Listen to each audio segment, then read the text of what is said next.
starting the new month with a movie that I think you all need to go watch. I think it's out on Netflix. Yes, it's out on Netflix. The Devil is a Liar. It's a beautiful movie. Honestly, I don't understand where the title came from, but a quick summary of what the movie is about. It talks about a lady, Adora, played by Etim, who happens to be a very successful lady, but Kolori Oko, like she wasn't lucky with relationship or marriage, and I think according to the movie she was in her late 30s, I think. So yeah, she was close to 40 already, and then there was the pressure from her stepmom because she had lost her mom 29 years before that time, and stepmom pressured her a lot, mocked her, especially looking at the fact that her stepsisters were getting married. One of them was already married about 4 years before, and the second one was getting married. And she, who happens to be older than both of them, wasn't married, even though she was very rich. She was living her life, she was happy, and all of that. So that pressure was so much on her that she would, wish that her mother was still alive, and would probably, if her mom was alive, her mom would still like go extra mile to, maybe go to churches, pray, and all of that. So along the way, at that wedding of her second stepsister, she met the stylist called Jaye, and she decided that she wanted to do life with Jaye if somehow found his way into her life. And she decided, she was going to do life with Jaye. She ended up with Jaye. They got married very short. I can't remember the duration, but it was really short. Before we knew it, boom, they were married. From how to how, like from where to where. Is that how people used to quickly hey Moko, that kind of thing? But she got married. I just thought it was because of the pressure. And Jaye was everything she prayed for, desired, and all of that. Though younger than I, was about 31. Because I remember a friend of ours said, you are with a guy that is Whiskey's age, that kind of thing. And then Jaye happens to have this cousin called Anna, played by Erica, also we thought. And they run this fashion store together, quite big, and all of that. And they were looking for investors at some point. Adora, being an amazing person, pitched in her money, putting her money into her funds, into that. And then she wanted a child because she was looking at her age, that menopause was eating. She just wanted to have a child, have everything that she felt was a woman's standard, and just be settled. But Jaye wasn't having it. Jaye didn't want any child. He just wanted to be married. But luckily, after a few disagreements here and there, she got pregnant. She had a baby. I'm trying to remember what the name of the baby is. I can't seem to remember what she called her. I think she used to psych and say Ada mommy or something. So yeah. And then their life continued, and boom, Adora wanted a second baby. Jerry wasn't having any of that. He felt, why does she want a second baby? Like, she can barely even manage one with her work, and he wasn't even having it. He wasn't taking care of the baby. He wasn't ready to put in, to be intentional, to be an intentional father, and all of that. But Adora didn't mind, and she didn't even get a nanny. She dedicated her time. She managed work and managed raising her child. She got pregnant for the second one. Jaye told her to either choose the marriage or get an abortion, and then she chose her marriage at the long run, even though her friend discouraged her from choosing a marriage, that is, she should have held on to her kids, which was Evie. And then Evie had been trying consistently for a child. She didn't have a child of her own, so she felt a bit bad that what I don't have, you have it, and then you want to toss it away, you want to go get an abortion. And it told Lori Onifila, like Yoruba would say, person that have head do not have cap, and the person that have cap might not even have the edge to wear a tongue. God have mercy.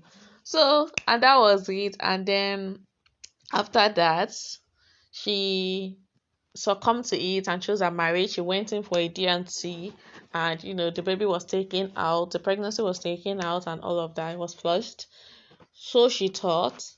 And afterwards, I'm trying to remember what happened after then. Afterwards came the betrayal, and she realized that he was cheating on her with somebody else, and she was so disappointed and all of that. And I okay, before she realized he was cheating with her with somebody else, they had an accident. I remember they had an accident. They ended up in the hospital. It was at that time she realized that she lost her baby, her child, which she had.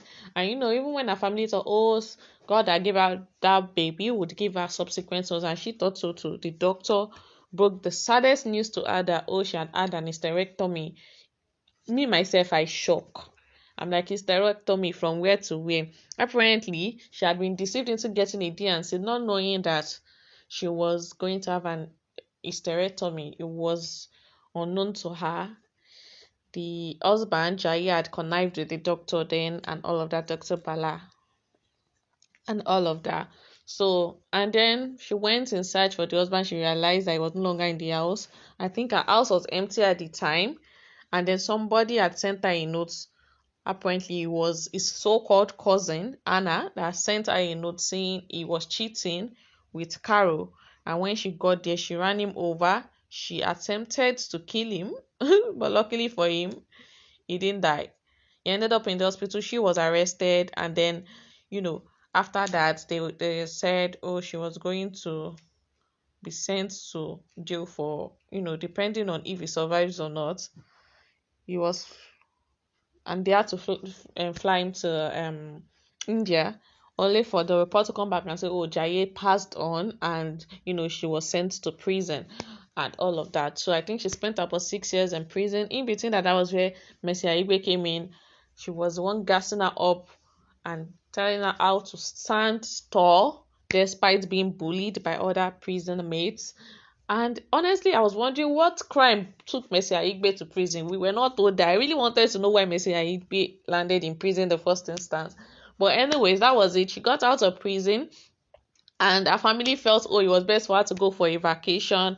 And at the vacation, where she went for the vacation, lo and behold, she saw Anna, Jaye's so-called cousin, with 2 kids. She trailed them and realized that the so-called Jaye has resurrected. How? And then after that, she went ahead, and decided, oh my God, she was going to take her revenge. She tried to reminisce everything she had to deal with, from not having a womb, not having any child, not having money, being in debt, and then realizing that everything, it's a lie, and she was being scammed. It's just a lot. That guy is really a devil. I feel like the title of the movie should not be The Devil is a Liar. It should be, I don't know, something else. Maybe The Devil You Lived With, or the devil in human form, or something. And she decided she was going to take her revenge. She took her revenge. She killed him. But before she killed him, he attempted to kill her first. But she eventually killed him. And I love that part where she said, you know what, I cannot be tried for the same crime twice. I can't go to prison twice for the same crime. Which is actually true. She went to prison the first time because everybody assumed she killed him. So if she's arrested the second time, taken to prison, on what grounds? Is it that the dead resurrected and was killed again? That kind of thing. Now, that was what the story was about. Everybody really needs to go watch the movie on Netflix. But to the other side of the gist, we will never marry the devil, because that guy played his cards well. Like, nobody saw that coming. I didn't see it coming. How can someone so devilish like that? And then apparently his cousin was not his cousin. His cousin was his wife, and they were just there to scam her for her money. Like, how do people go to this extent? Your fellow gender, and you ruin her.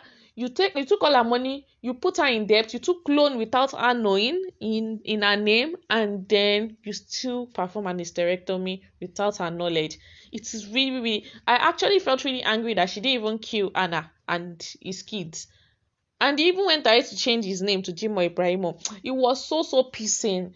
those guys, the whole family, they are criminals. They are the devil themselves.